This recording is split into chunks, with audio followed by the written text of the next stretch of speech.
4 തരത്തിലുള്ള ഫീച്ചേഴ്സാണ് മരിയൻ കവനൻ്റിലുള്ളത്.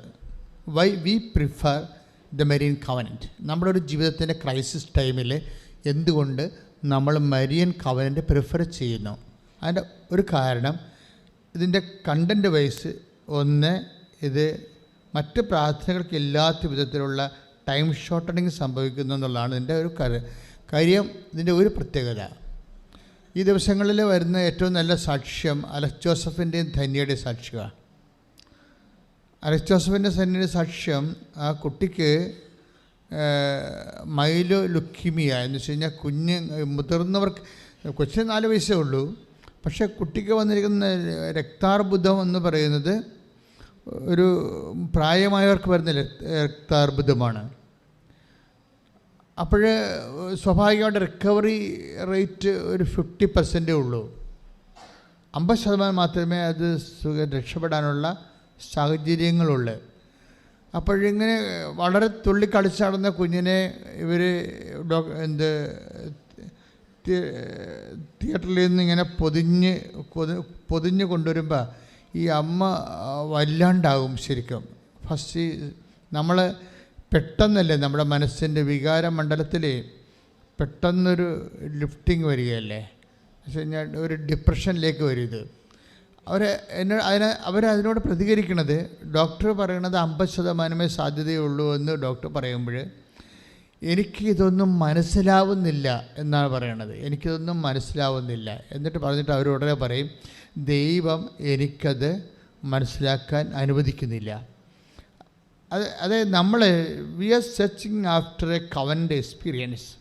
നമ്മൾ എന്താണ് ഉടമ്പടി ധ്യാനത്തിൽ ചെയ്യണമെന്ന് വെച്ച് കഴിഞ്ഞാൽ, ഉടമ്പടിയിൽ ഇരിക്കുന്ന ആൾക്കാരുടെ ആധ്യാത്മികമായ വ്യത്യസ്തങ്ങളായ അനുഭവങ്ങളെയാണ് നമ്മൾ സ്കാൻ ചെയ്തിട്ട് അതിൻ്റെ വചന പരിപരിശം നോക്കുന്നത്.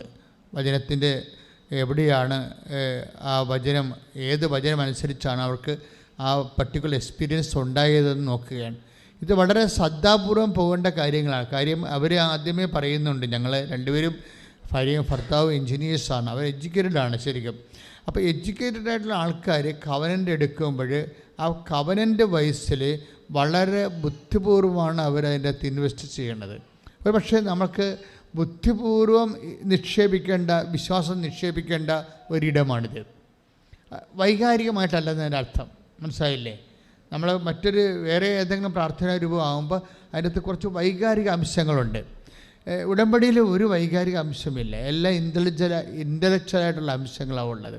ഒരു പക്ഷേ നമുക്കറിയാം, ഇന്ന് സഭ കടന്നു പോകുന്ന ഈ പോസ്റ്റ് കോവിഡ് ഇറ, കോവിഡിന് ശേഷമുള്ള മനുഷ്യരാശിയുടെ സങ്കീർണമായ സങ്കടങ്ങളെന്ന് വെച്ച് കഴിഞ്ഞാൽ, നമുക്ക് ദൈവത്തെ എന്തുമാത്രം പെട്ടെന്ന് മനുഷ്യന് ലഭ്യമാകുമോ എന്നാണ് ഞാൻ എപ്പോഴും എൻ്റെ ധ്യാനത്തിലും എൻ്റെ സ്വകാര്യമായ പ്രാർത്ഥനയിലും കർത്താവിൻ്റെ മുമ്പിൽ കണ്ണീരിട്ടിരിക്കുന്നത്. കാര്യം ജനം ഇങ്ങനെ വല്ലാത്ത പുതിയ ജീവിത സാഹചര്യങ്ങളാണ്. നമ്മളൊരിക്കലും നേരത്തെ കണ്ട പരിചയമില്ലാത്ത പുതിയ ജീവിത സാഹചര്യങ്ങളാണ്. എഡ്യൂക്കേഷനായാലും ജോലിയായാലും രോഗമായാലും എല്ലാം പുതിയ ജീവിത മനുഷ്യരാശി ഇതൊക്കെ മുമ്പ് ഒരിക്കലും കാണാത്ത വഴികളിലൂടെയാണ് പോണത്. ഈ കാണാത്ത വഴികളിലൂടെ പോകുമ്പോൾ നമുക്കുണ്ടാകുന്ന പ്രത്യാശ, ചിലപ്പോൾ ദൈവം തന്നെയായിരിക്കും നമ്മളെ നടത്തുന്നത്. നീ അറിയാത്ത വഴികളിലൂടെ, ഒരു പുതിയ വഴികളിലൂടെ ഞാൻ നിന്നെ നടത്തുമെന്ന് പറഞ്ഞാൽ നമ്മുടെ ആധ്യാത്മികതയും ഇപ്പോൾ ഒരു പുതിയ വഴികളിലൂടെ പോയിട്ട്. Read the word of God. ശ്രദ്ധിക്കട്ടെ. ഹല്ലേലൂയ. യോശുവയുടെ പുസ്തകം 3-ാം അധ്യായം 4-ാമത്തെ വാക്യം. ഈ വഴിയിലൂടെ പറഞ്ഞേ, ഈ വഴിയിലൂടെ ഇതിനു മുൻപ് നിങ്ങൾ പോയിട്ടില്ലാത്തതിനാൽ പോകേണ്ട വഴി അവർ കാണിച്ചു തരും. This is the thing. അതായത് ഇപ്പോൾ പോസ്റ്റ് കോവിഡ് ഇയറയാണ്, കോവിഡിന് ശേഷമുള്ള ഒരു ലോകം, കോവിഡിൻ്റെ കൂടെ സഞ്ചരിക്കുന്ന ലോകം. സാമ്പത്തിക മേഖലയിൽ നമ്മൾ ശരിക്കും തകർന്നിരിക്കുകയാണ്. എന്ന് വെച്ച് കഴിഞ്ഞാൽ ഇപ്പോൾ ലോൺ ബേസിലോ അല്ലെങ്കിൽ ഏതെങ്കിലും തരത്തിലുള്ള ഒരു വാടക കൊടുത്ത് ജീവിക്കുന്ന ആൾക്കാർ, അവരെ സംബന്ധിച്ചിടത്തോളം കട പൂട്ടിപ്പോയി, വാടക കൊടുക്കാതിരിക്കാൻ നിവർത്തിയില്ല, ഗവൺമെൻറ്റാണ് സഹായിക്കണമില്ല. നമ്മൾ പിന്നെ എന്താണ്, നമ്മൾ അറിയാത്തൊരു വഴികളിലൂടെ പോയിക്കൊണ്ടിരിക്കുകയാണ്. അതാണ് ഈ വഴിയിലൂടെ നീ ഇതൊക്കൊന്നും ഒരിക്കലും പോയിട്ടില്ല. അതാ ഈ വഴിയിലൂടെ. Read it again. ശ്രുതികട്ടെ.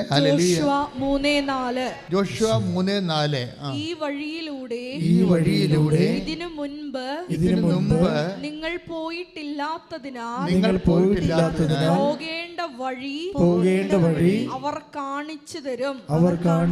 ഇപ്പൊ പോകേണ്ട വഴി കാണിച്ചു തരും. എൻ്റെ മക്കളെ ഒന്ന് പ്രാർത്ഥിക്കുക, നെഞ്ചത്ത് കൈവച്ച്. കർത്താവേ, നിന്റെ വചനങ്ങളൊക്കെ കേൾക്കുമ്പോഴേ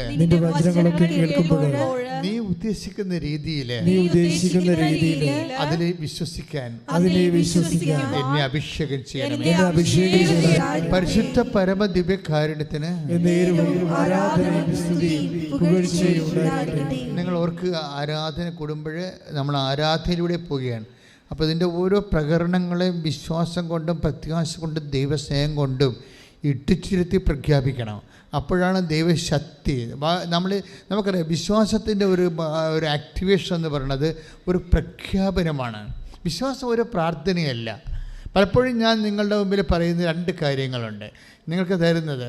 ഇപ്പം ഒരു വിശ്വാസ പ്രമാണം 7 സ്വർഗസ്ഥനായതും 7 നിറഞ്ഞവർ അല്ലേ, അത് ഫണ്ടമെൻ്റൽ പ്രെയറാണ്. അതിൻ്റെ ഉദ്ദേശം എന്ന് വെച്ച് കഴിഞ്ഞാൽ ഒന്നിൽ നിന്ന് കൃപയും ഒന്നിൽ നിന്ന് ബ്ലെസ്സിങ്സുമാണ് കിട്ടുന്നത്. എന്താ പ്രശ്നം വെച്ച് കഴിഞ്ഞാൽ, ഒന്ന് വിശ്വാസ പ്രമാണം എന്ന് പറഞ്ഞാൽ എന്താണ്? It's a proclamation. അതൊരു പ്രഖ്യാപനമാണ്.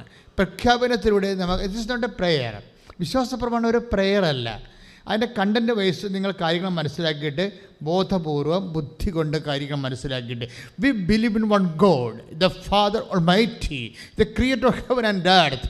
അതായത് ആകാശത്തിൻ്റെയും ഭൂമിയുടെയും സൃഷ്ടാവും സർവശക്തനുമായ പിതാവിൽ I believe with my all capacity എന്ന് നമ്മൾ പൂർണ്ണമായ മനസ്സോടുകൂടി ഞാൻ വിശ്വസിക്കുന്നു പറഞ്ഞാൽ തീരാവുന്ന പ്രസവം നമുക്കുള്ളൂ. കൈയിടിച്ച് കർത്താവിനെ സ്തുതിക്കട്ടെ.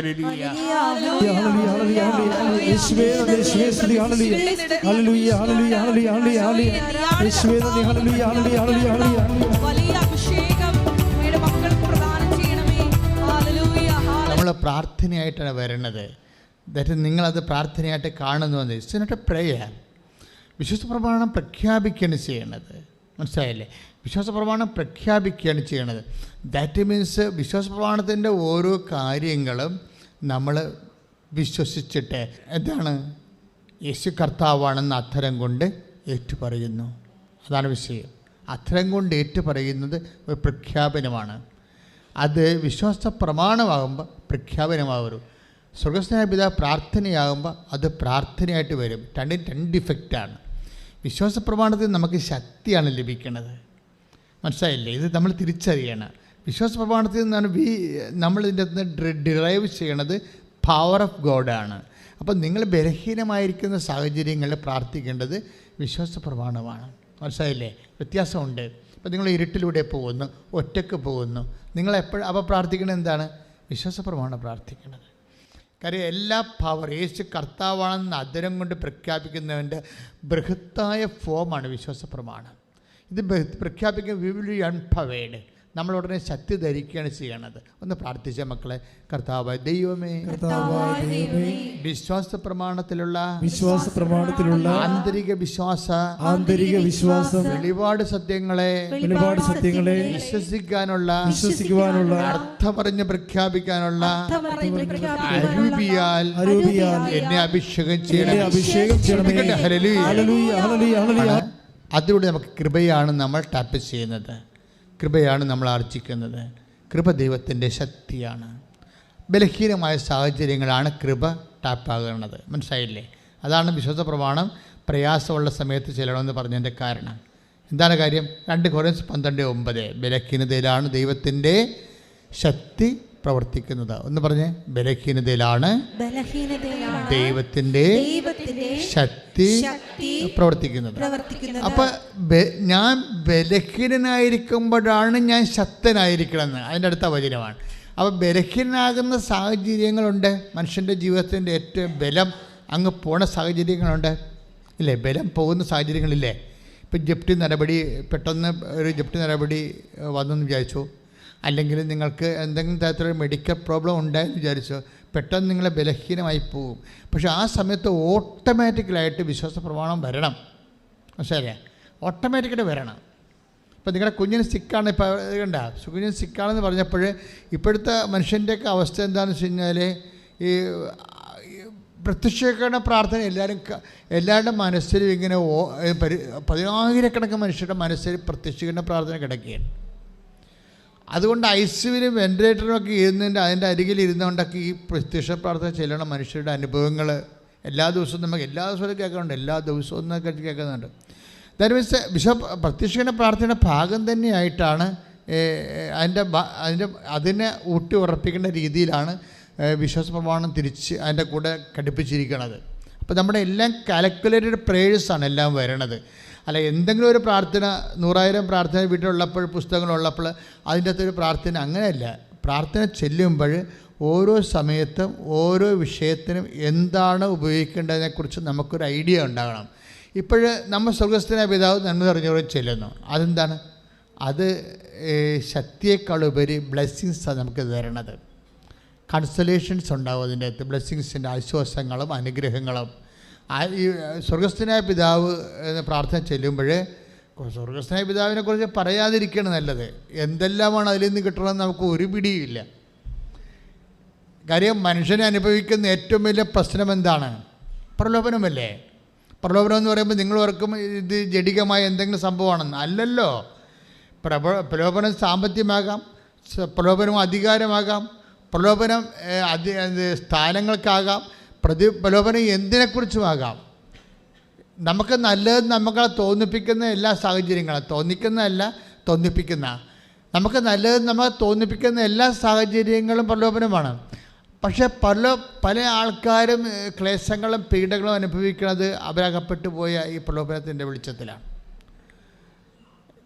ഓരോ സാഹചര്യത്തിൽ ചാടണതേ. ഇപ്പം നോട്ട് ഇരട്ടിപ്പിക്കുന്ന വിഷയമായാലും ശരി, ഇപ്പം നമുക്ക് ദൈവത്തെ അങ്ങോട്ട് സൈലൻസ് ചെയ്യണമെങ്കിൽ നമുക്ക് ഒത്തിരിയേറെ പ്രശ്നങ്ങളാണ് പിന്നെ വരുന്നത്.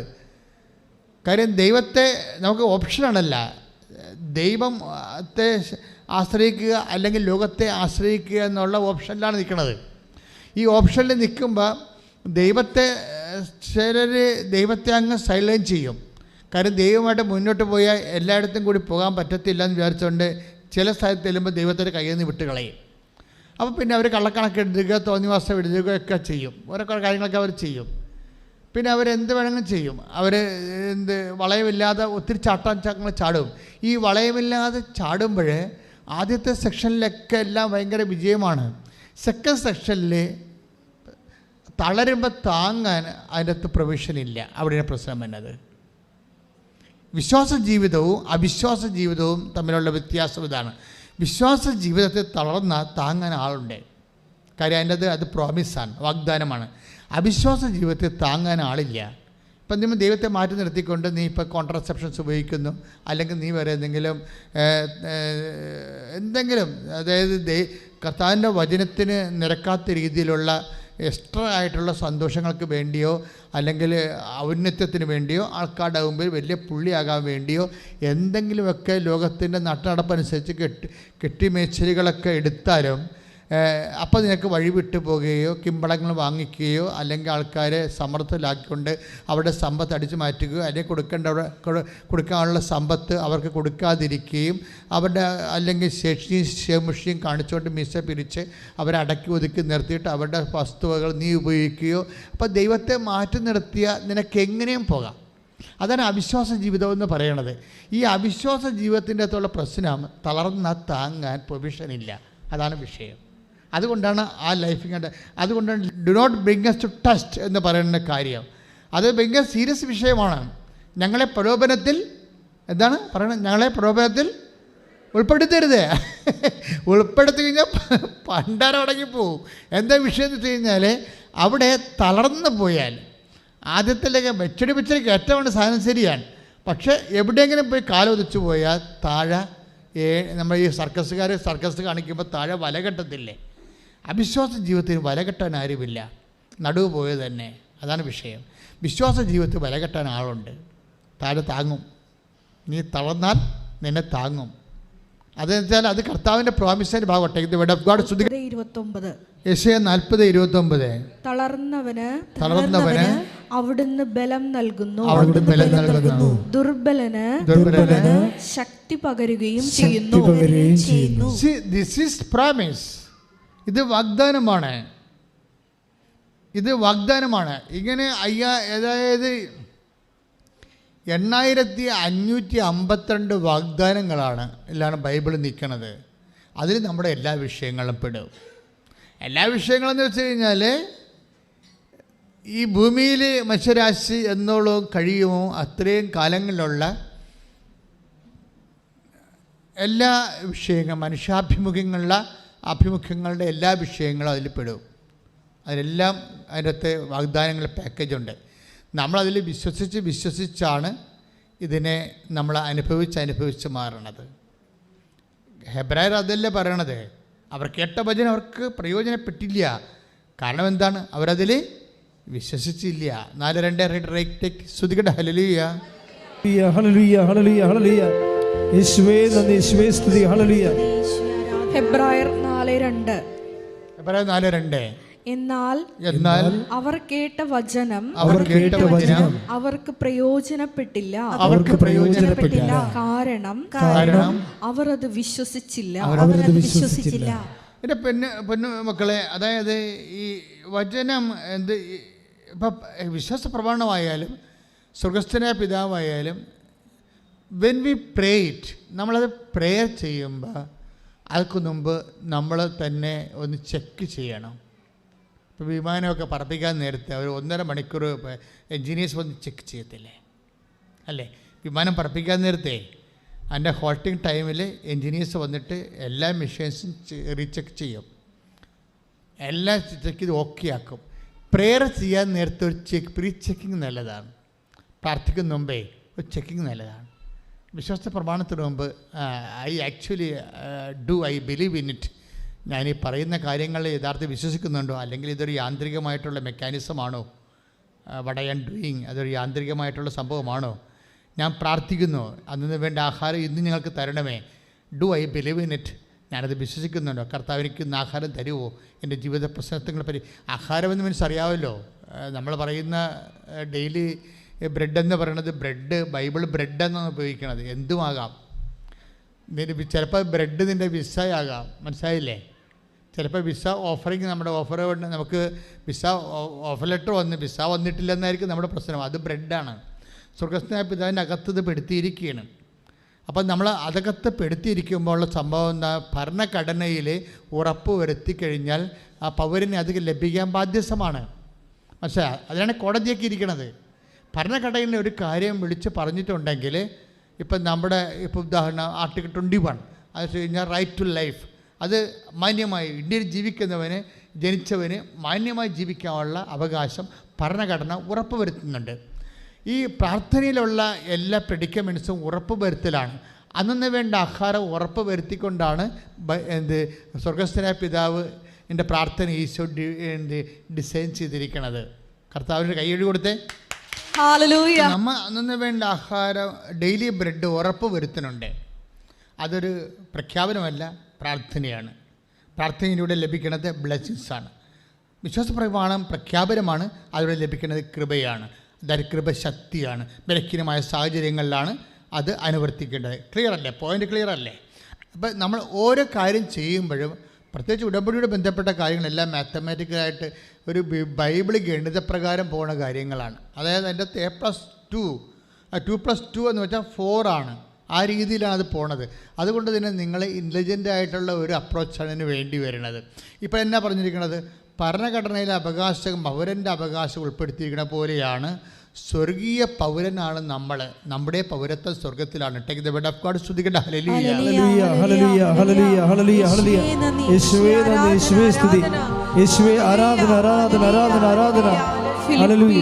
3:20 വായിച്ചോളൂ. എന്നാൽ നമ്മുടെ പൗരത്വം സ്വർഗത്തിലാണ്. അവിടെ നിന്ന് ഒരു രക്ഷകനെ, കർത്താവായ യേശുക്രിസ്തുവിനെ നാം കാത്തിരിക്കുന്നു. വചനം ഏതാണ്? ഫിലിപ്പി 3:20. ഫിലിപ്പിയ ലേഖനം 3:20 എന്താ പറയണത്? ഒന്നേറ്റ് പറഞ്ഞ് നമ്മുടെ പൗരത്വം സ്വർഗത്തിലാണ്. അപ്പം സ്വർഗത്തിൽ ശാശ്വതമായ ജീവിതത്തിന് എത്തണ വരെയുള്ള സമയത്തെല്ലാം നമ്മുടെ അവകാശങ്ങളെ സംരക്ഷിച്ചുകൊണ്ട് ആണ് കർത്താവ് ഈ ഡെയിലി ബ്രെഡിൻ്റെ പ്രെയർ ഡിസൈൻ ചെയ്തിരിക്കുന്നത്. Give us today our daily bread. അന്നു വേണ്ട ആഹാരത്തെ ഇന്ന് ഞങ്ങൾക്ക് തരണമേ. ചിലപ്പോൾ ഇന്ന് ചിട്ടി വീഴുന്നതായിരിക്കും പ്രശ്നം. ഇന്നത്തെ പ്രശ്നം ചിട്ടി വീഴാണ്. അപ്പോൾ ഇന്നലെ ഇവിടുത്തെ എൻ്റെ ഒരു സഹപ്രവർത്തകൻ്റെ ഇവിടെ ഒരു പ്രവർത്തകരുണ്ടല്ല, ഒരുത്തൻ്റെ കഴുത്തിലൊരു മാല കണ്ട് ഞാൻ പറഞ്ഞു കോലടിച്ചല്ല, മാല മേടിച്ചല്ലേ? ഇല്ല ഒരു ചിട്ടി വീണപ്പോൾ ആ ചിട്ടി കാശ് കൊണ്ട് വാങ്ങിച്ചതാണെന്ന്. പക്ഷെ ചിട്ടി വീണപ്പോൾ ചിട്ടി കാശ് കൊണ്ട് വാങ്ങിച്ചതാണ്. അത് കാശ് നഷ്ടപ്പെട്ടു പോകാതിരിക്കാൻ വേണ്ടി അവൻ ചെയ്തിരിക്കുന്ന പരിപാടിയാണ്. എനിക്ക് ഭയങ്കര ഇഷ്ടപ്പെട്ടു. എന്താ സംഭവം? ചിട്ടി ഡെയിലി ബ്രെഡാണ് ശരിക്കും. എന്തുകൊണ്ടാണ് കൃപാസനം എല്ലാം അഡ്മിറ്റ് ചെയ്യണത്? മനുഷ്യന്മാരുടെ മുഴുവനും ആവശ്യങ്ങൾ നിത്യതയെക്കുറിച്ച് പറയുമ്പോൾ തന്നെ മനുഷ്യന്മാരുടെ A to Z കാര്യങ്ങൾ എന്തുകൊണ്ടാണ് അഡ്രസ്സ് ചെയ്യണത്? കർത്താവ് അഡ്രസ്സ് ചെയ്തുകൊണ്ടാണ്. Give us today our daily bread. അന്നു വേണ്ട ആഹാരം ഇന്ന് ഞങ്ങൾക്ക് തരണമേ. കൈയടിച്ച് കർത്താവ്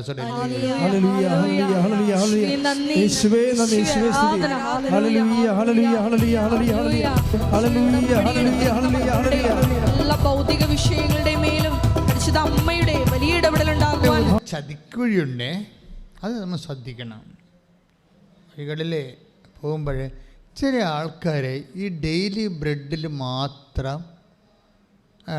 സ്റ്റിക്ക് ഓൺ ചെയ്യും. അതാണ് ഇതിൻ്റെ അകത്തൊരു അബദ്ധങ്ങൾ മനസ്സിലായില്ല. കുറച്ച് കഴിയുമ്പോൾ കർത്താവ് പറയും ഓടരുതമ്മാവ് അറിയാത്ത. എന്താ കാര്യം വെച്ച് കഴിഞ്ഞാൽ നിങ്ങൾ ഈ വയറ്റിപ്പഴുപ്പിന് വേണ്ടി മാത്രമാണ് ദൈവത്തെ അന്വേഷിക്കണമെങ്കിൽ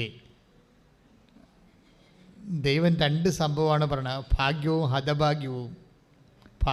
അധഭാഗ്യവും. എല്ലാ തലമുറകളും എന്നെ ഭാഗ്യവതി എന്ന് കീർത്തിക്കുമെന്ന് അമ്മ പറയും. പക്ഷേ ഹതഭാഗ്യം എന്നും സംഭവമുണ്ട്, ഭാഗ്യക്കേടെന്ന് പറയണത് 15:19. ഒന്ന് കുറഞ്ഞ സ്തുതിക്കട്ടെ hallelujah. Take the word of God. 15:19. ഈ ജീവിതത്തിന് വേണ്ടി മാത്രം ഒന്ന് പറഞ്ഞേ. ഈ ജീവിതത്തിന് വേണ്ടി മാത്രമാണ് ക്രിസ്തുവിൽ പ്രത്യാശ വച്ചിട്ടുള്ളവരാണെങ്കിൽ നമ്മൾ എല്ലാ മനുഷ്യരെയും നിർഭാഗ്യരാണ്. മനസ്സിലായില്ലേ? ഇപ്പം ഭാഗ്യമുണ്ട്, സുവിശേഷത്തിൻ്റെ ഭാഗ്യങ്ങളുണ്ട്. അത് ദൈവാരൂപി ജീവിക്കുന്നവർക്ക് ഭാഗ്യങ്ങൾ ലഭിച്ചുകൊണ്ടിരിക്കാം. അതിൻ്റെ മുഴുവൻ സാകല്യമായിട്ടാണ് മരിയൻ ബ്ലെസ്സഡ്നെസ് വരുന്നത്. അമ്മ പറയണത് ഈ തലമുറ മാത്രമല്ല, എല്ലാ തലമുറകളും എന്നെ ഭാഗ്യവതി എന്ന് കീർത്തിക്കും. പക്ഷേ ഇതിനകത്ത് ദൗർഭാഗ്യം വരാനുള്ള സാധ്യതയുണ്ട്. അതെന്താ കാര്യം? വയറ്റിപ്പഴപ്പിന് വേണ്ടി മാത്രം ദൈവത്തെ ആശ്രയിച്ച കുഴപ്പമാണ്, ദൗർഭാഗ്യം വരും. അത് ഭയങ്കര സീരിയസ് ആണ്. അതാ 19:15. ഒന്ന് കൊരിന്ത്യർ എന്താ പറയണത്? ഈ ജീവിതത്തിന് വേണ്ടി മാത്രമാണ് നിങ്ങൾ യേശുക്രിസ്തുവിലെ പ്രത്യാശ അർപ്പിച്ചെങ്കിൽ എല്ലാ മനുഷ്യരെക്കാളും എല്ലാ മനുഷ്യരെന്ന് പറയുമ്പോഴേ അറിയാവോ, എല്ലാ മനുഷ്യരെന്ന് പറയുമ്പോൾ നമ്മളോർക്കും എല്ലാ മനുഷ്യരും, എല്ലാ ലോകത്തോളം എല്ലാ മനുഷ്യരും. അങ്ങനെയല്ല, എപ്പിക്യൂരിയൻസിനാണ് ഈ പറയണത്. എല്ലാ മനുഷ്യരെന്ന് പറയുമ്പോൾ എപ്പിക്യൂരിയൻസ് എന്ന് പറഞ്ഞാൽ എന്താണ്? അവർ കർത്താവിൻ്റെ കാലത്ത് ജീവിച്ചിരുന്ന ഒരു വർഗമാണ്. ഒരു പ്രത്യേക തത്വശാസ്ത്രങ്ങൾ എല്ലാ കാലത്തും ഉണ്ടല്ലോ. മാർക്സിസം ഒരു തത്വശാസ്ത്രമാണ്. അതുപോലെ തന്നെ ഓരോ തത്വശാസ്ത്രങ്ങൾ ഇപ്പം കോപ്പറേറ്റീവ്സത്തിൻ്റെ കാലമാണ് ഇപ്പം. അതായത് കോപ്പറേറ്റീവ് ആധിപത്യം, കോർപ്പറേറ്റ് ആധിപത്യമല്ലേ. പിന്നെ അതുപോലെ തന്നെ വേറെ ഉണ്ട് പേഴ്സണൽ ഫെഡറലിസം. അതിപ്പോഴത്തെ ഒരു പ്രവണതയാണ് പേഴ്സണൽ ഫെഡറലിസം. എന്ന് വെച്ച് കഴിഞ്ഞാൽ സ്വയം പ്രഖ്യാപിതമാകുന്ന അവസ്ഥ. സെൽഫ് ഡിക്ലറേഷന് ഏതാണ്ട് ഭരണഘടനയുടെ അത്രയും പവർ കാണിക്കുന്ന മനുഷ്യൻ്റെ സ്വയം ഔന്നത്യത്തിൻ്റെ പ്രഖ്യാപന കാലകം. അതിങ്ങനെ മനുഷ്യരാശി കടന്നു പോകുമ്പോൾ ഇങ്ങനെ പല ചിന്താധാരകൾ വരും. അതാണ് പറയണത്. എല്ലാ മനുഷ്യരും എന്ന് പറയണില്ലേ, പല ചിന്താധാരകൾ സൂക്ഷിക്കുക. എപ്പിക്യൂരിയൻസിൻ്റെ പ്രോബ്ലം എന്താണ്?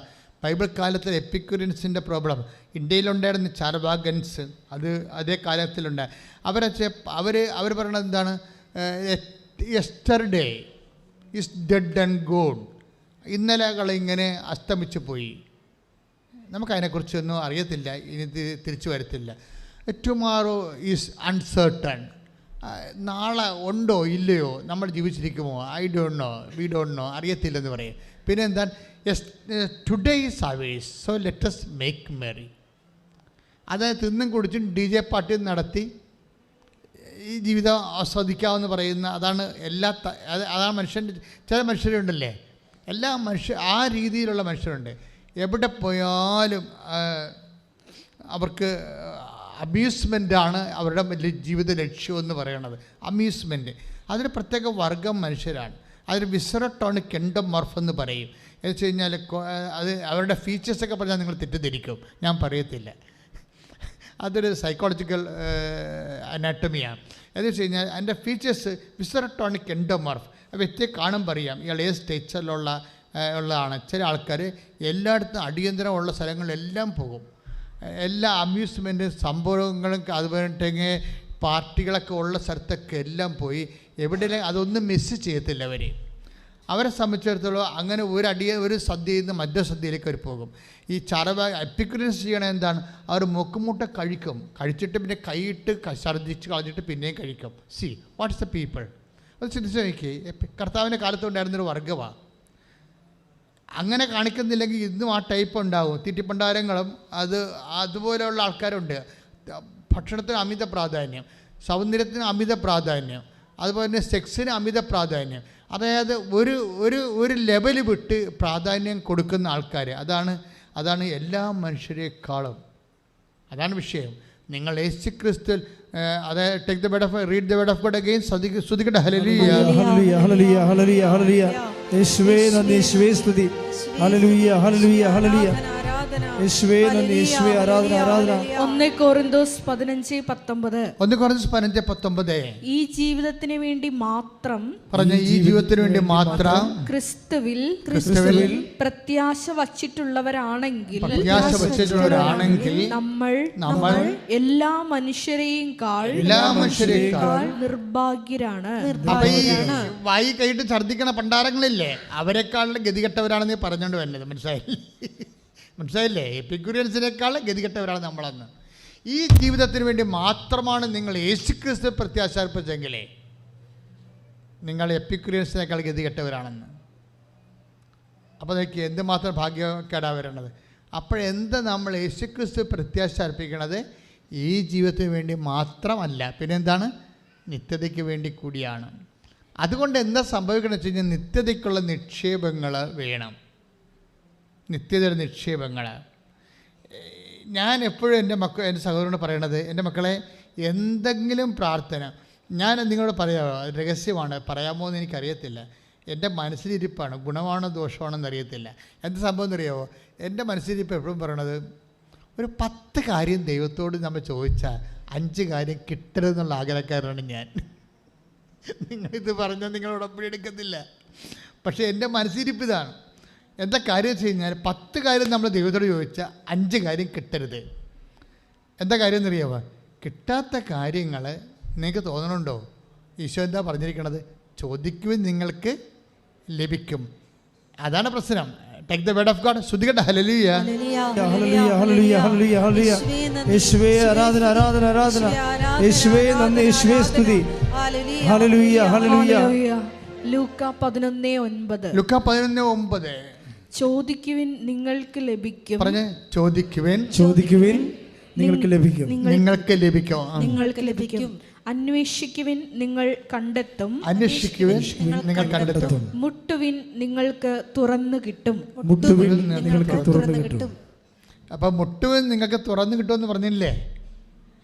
അപ്പോഴേ ഇതെപ്പോഴാണ് തുറക്കണത്, എവിടെയാണ് തുറക്കണമെന്ന് ഈശോ പറഞ്ഞിട്ടില്ല. ചോദിക്കുന്നതൊക്കെ ലഭിക്കും. പക്ഷേ എപ്പോഴാണ് ലഭിക്കുക എന്ന് ഈശോ പറഞ്ഞിട്ടില്ല. ചില കാര്യങ്ങൾ ഇവിടെ ലഭിച്ചില്ലെങ്കിൽ എവിടെയെങ്കിലും ലഭിക്കാനുള്ള സാധ്യതയുണ്ടെന്നാണ് ഈശോ പറഞ്ഞിരിക്കുന്നത്. കൈ ഇടിച്ച് കർത്താവിനെ സ്തുതിക്കട്ടെ. Hallelujah, hallelujah, hallelujah. യേശുവേ, ഞങ്ങളുടെ കേൾക്കപ്പെടാത്ത പ്രാർത്ഥനകളെ ഇപ്പോൾ നമ്മൾ ബെനഡിക്ട് മാർപ്പാപ്പയെ യാത്രയാക്കി നിൽക്കുന്ന സഭയാണ് ഇപ്പോൾ ഉള്ളത്. ബെനഡിക്ട് മാർപ്പാപ്പയെ നിത്യഭവനത്തിലേക്ക് നമ്മൾ യാത്രയാക്കി അല്ലേ.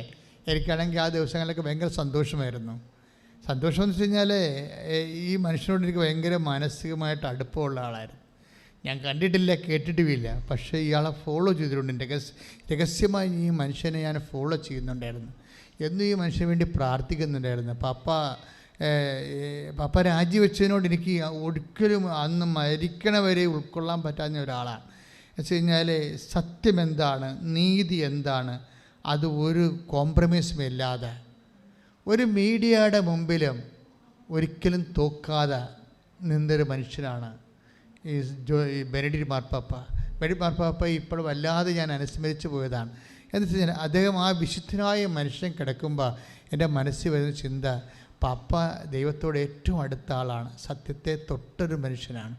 ഈ സത്യത്തെ തൊട്ടൊരാൾ ഇനി കർത്താവിലേക്ക് പോകുമ്പോൾ ഇങ്ങയുടെ ആസ്തി എന്താ?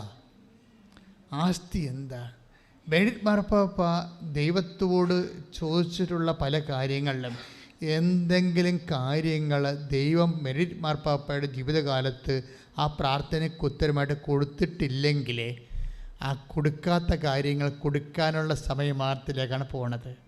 മനസ്സിലായില്ലേ? എന്താ വചനം എന്താണ്? ചോദിക്കുക നിങ്ങൾക്ക് ലഭിക്കും. സമയം പറഞ്ഞിട്ടില്ല. ഇവിടെ ലഭിക്കാത്ത എല്ലാ വിഷയങ്ങൾക്കും കർത്താവിന്, അതായത് ഇവിടെ ലഭിക്കുന്നതിൻ്റെ പേര് ബ്ലെസ്സിങ്സ് എന്നാണ്, ഇവിടെ ലഭിക്കാത്തതിൻ്റെ പേര് കൃപയെന്നാണ്. നിങ്ങളെപ്പോഴും അഡ്രസ്സ് ചെയ്യേണ്ടത് ലഭിക്കാത്ത പ്രാർത്ഥനയെ ഓർത്ത് വിശ്വാസമില്ലാത്തവർ ദൈവത്തിൽ നിന്ന് അകന്നു പോവുകയാണ് ചെയ്യണത്. പക്ഷേ ലഭിക്കാത്ത പ്രാർത്ഥനയുടെ സത്യങ്ങൾ അറിഞ്ഞാൽ അത് കൃപയാണെന്ന് നമുക്ക് ലഭിക്കാൻ പോകുന്നത്, അത് നിത്യതയും നമുക്ക് അവകാശം ഓഹരിമാക്കുന്ന ഒരു നിക്ഷേപമാണെന്ന് മനസ്സിലാക്കി കഴിഞ്ഞാൽ നമ്മൾ നമുക്ക് ലഭിക്കാത്ത പ്രാർത്ഥനയെ ഓർത്ത് നമ്മൾ ദൈവത്തോട് അടുക്കേ ഉള്ളൂ. പ്രാർത്ഥിക്കുക, കർത്താവായ ദൈവമേ, എനിക്ക് ലഭിക്കാത്ത എൻ്റെ പ്രാർത്ഥനകളെ, എനിക്ക് ലഭിക്കാത്ത ഉത്തരങ്ങളെ, അത് എനിക്ക് വരുത്തിയിട്ടുള്ള ക്ലേശങ്ങള് ഞാനിപ്പോൾ സന്തോഷത്തോടെ അങ്ങേക്ക് തിരിച്ചു സമർപ്പിക്കുന്നു. വിശ്വാസത്തോടെ പ്രത്യാശയോടെ അതെനിക്ക് എപ്പോഴെങ്കിലും ലഭിക്കുമെന്നുള്ള ഉറപ്പോടുകൂടി നമ്മൾ ഡെയിലി ബ്രെഡ് കർത്താവ് വ്യാഖ്യാനിച്ച് തരികയായിരുന്നു. നമുക്ക് എന്തെല്ലാം കാര്യങ്ങൾ ഈശോ പറഞ്ഞു. ഞാൻ പോലും കേൾക്കാത്ത ഒത്തിരിയേറെ കാര്യങ്ങൾ ഈ വചനത്തിലൂടെ ഈശോ വെളിപ്പെടുത്തിക്കൊണ്ടിരിക്കുകയാണ്. ഇപ്പോഴെൻ്റെ മനസ്സിലേക്ക് ഈശോ തരുന്നത്, കഴിഞ്ഞ ദിവസങ്ങൾ അശ്വതി എന്നും പറഞ്ഞൊരു പെൺകുട്ടി സാക്ഷ്യം പറഞ്ഞ്, അശ്വതി പറഞ്ഞ സാക്ഷ്യങ്ങളിൽ കുറേ കാര്യങ്ങളുണ്ട്. ഒരു പ്രശ്നം വെച്ചാൽ അശ്വതി ഫസ്റ്റ് ടൈം ഒരു ക്രിസ്ത്യൻ ഫെയ്ത്തിലേക്ക് ആദ്യം വരുന്ന ആളാണ്. അപ്പോൾ ഈ ഉടമ്പടി ധ്യാനം വളരെ നന്നായ രീതിയിൽ സ്വകാര്യമായിട്ട് അതിൽ കൂടുന്ന ആളാണ്.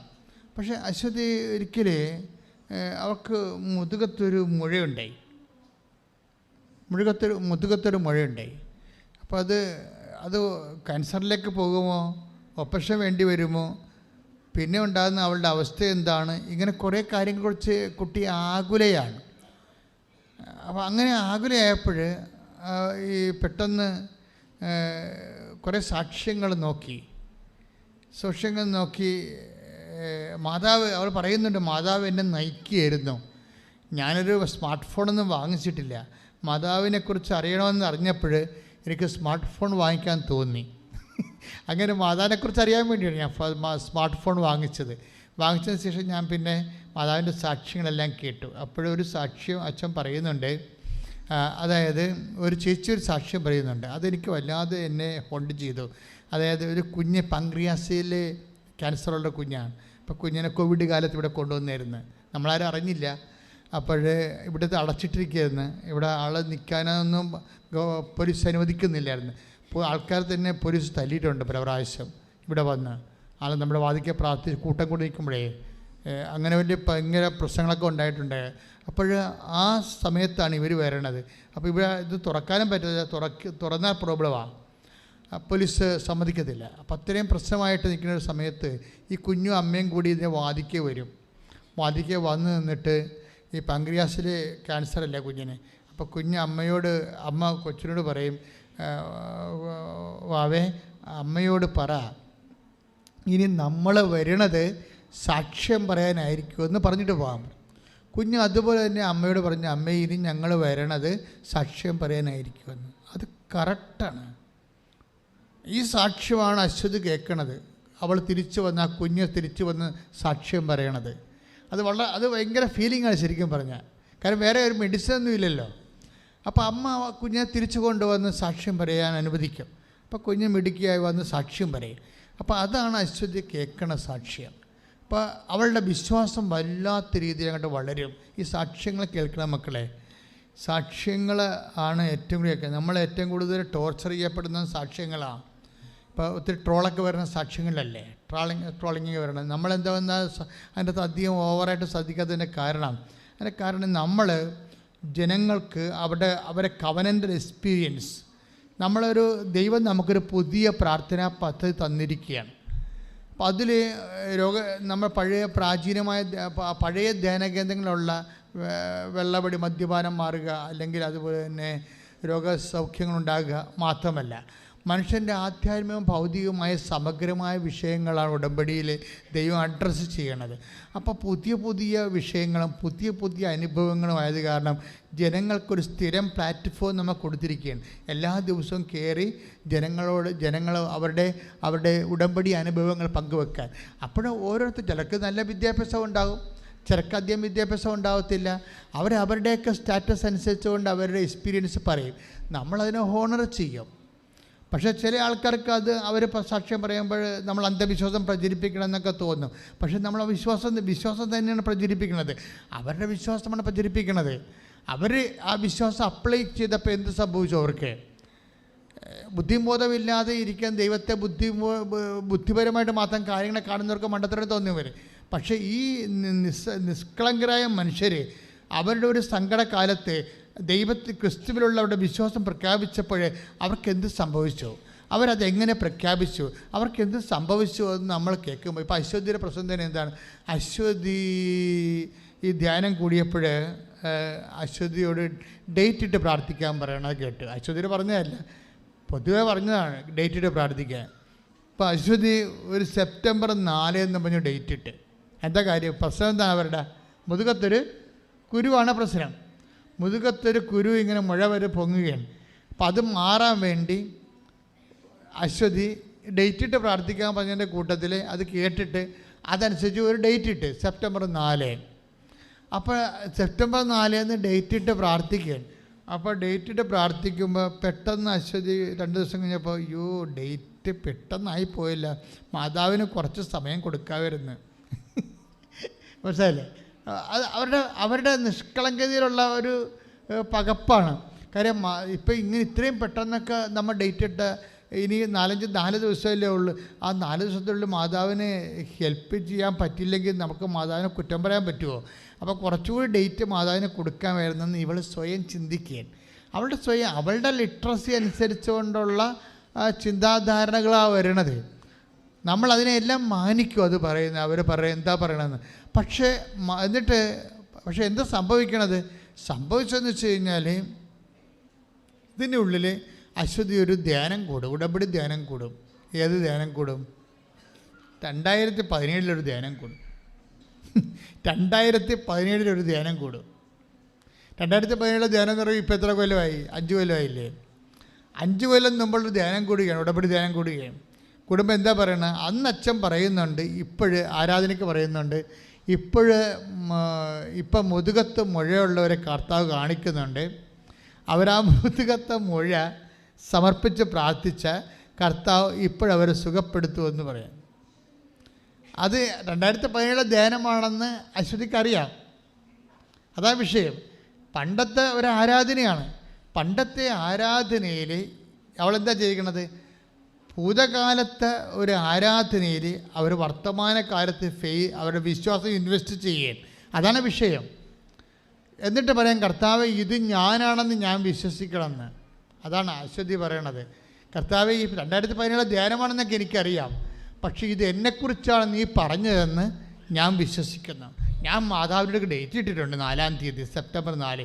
ഇനി 3 ദിവസമേ ഉള്ളൂ.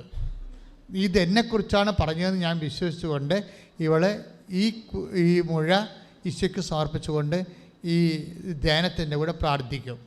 അപ്പോൾ എന്താ സംഭവിക്കണത്? പിറ്റേ ദിവസം നോക്കുമ്പോൾ ഇത് അപ്രത്യക്ഷമായി പോകും. Price the Lord. അപ്പം ഞാൻ തന്നെ അത് വിചിത്രമായി തോന്നി എനിക്ക്. കാര്യം വെച്ച് കഴിഞ്ഞാൽ അത് അവർ ഇൻവെസ്റ്റ് ചെയ്തിരിക്കുന്നതാണ്. നമ്മൾ അവരെ ക്രൂശിക്കാനോ ക്രിസ്റ്റിസൈസ് ചെയ്യാനോ പറ്റത്തില്ല. അവർ ഇൻവെസ്റ്റ് ചെയ്തിരിക്കുകയാണ് അതിൻ്റെ അകത്ത്. എന്നിട്ട് അവൾ പറയുന്നുണ്ട് എന്താണ്, അതായത് ഞാൻ എനിക്കിത്തിരി അവിശ്വാസമൊക്കെ ഉണ്ട്. വളരെ പച്ചയായ സാക്ഷ്യങ്ങളാണ്. എനിക്ക് കുറച്ച് അവിശ്വാസമൊക്കെ ഉണ്ട്. ഇപ്പം എനിക്ക് ഈ ഡേറ്റ് ഞാൻ ഇങ്ങനെ ഹരിബറിയായിട്ട് ഇട്ടില്ലേ, മാതാവിന് കുറച്ച് സമയം കൂടി കൊടുത്തേച്ചെങ്കിൽ മാതാവ് സമയം എടുത്ത് ഹീൽ ചെയ്ത് തന്നേനും. മാതാവിന് സമയം കൊടുക്കാത്ത രീതി മാതാവിൻ്റെ കൈയും കാര്യം കെട്ടുന്ന രീതി ഞാൻ പെട്ടെന്ന് സമയം ഇട്ടില്ലേ, സെപ്റ്റംബർ 4 നമ്മൾ ഡേറ്റ് ഇട്ടില്ലേ. അപ്പോൾ എനിക്ക് അതിൻ്റെ അകത്തൊരു അവിശ്വാസം തോന്നിയായിരുന്നു. അങ്ങനെയൊക്കെ ചെയ്താൽ മാതാവ് ചെയ്യുമോ, ഇല്ലേ, എങ്ങനെ ചെയ്യാൻ പറ്റുമോ എന്നൊക്കെ.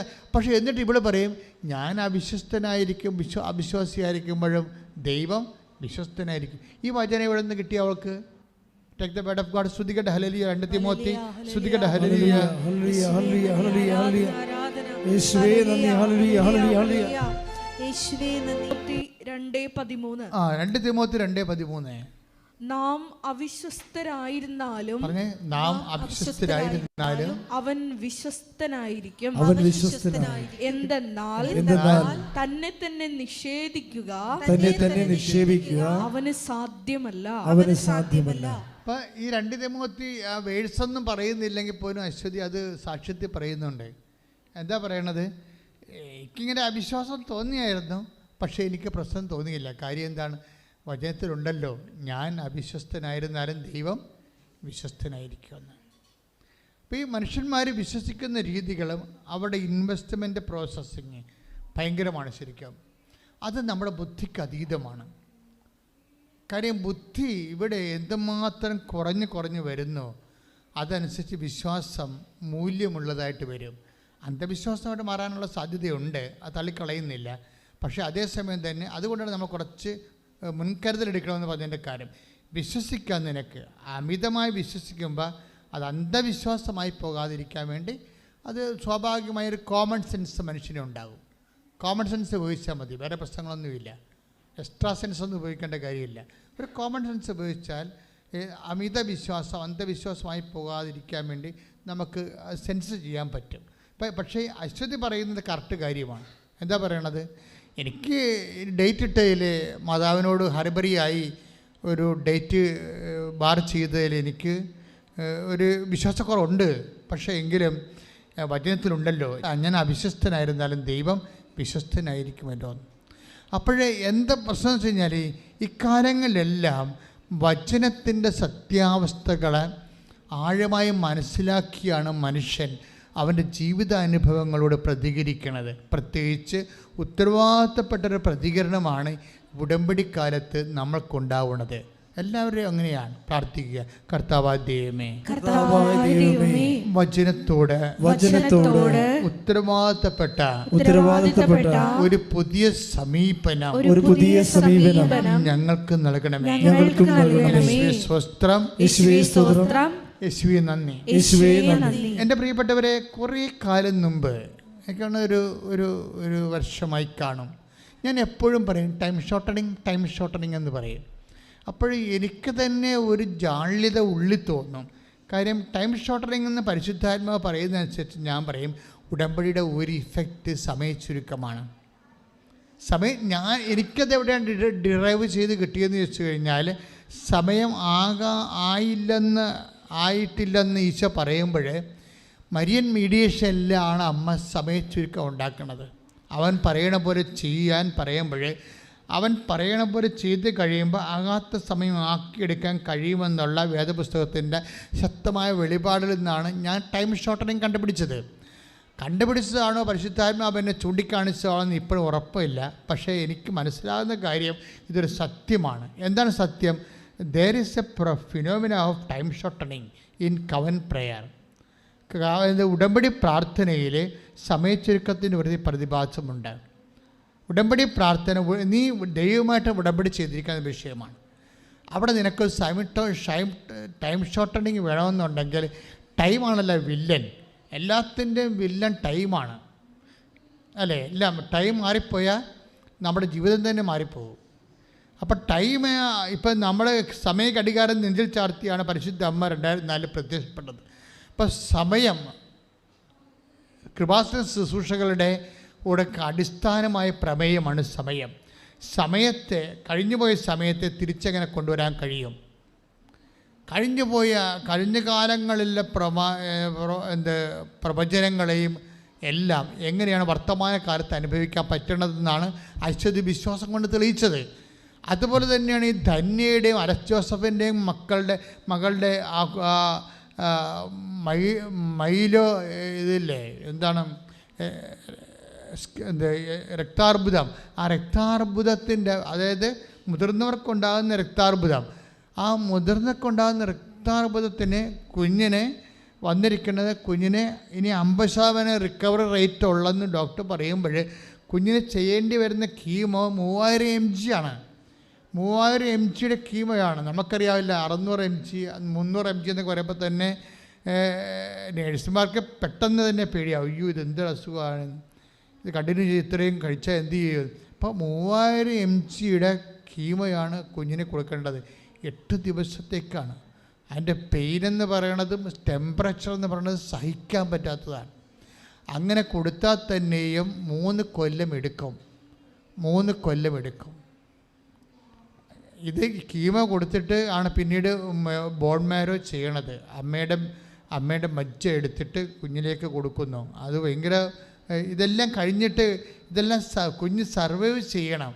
അപ്പോൾ നമ്മളെല്ലാം കടന്നു പോകുന്നത് പ്രത്യേക ഒരു ലോകത്താണ്.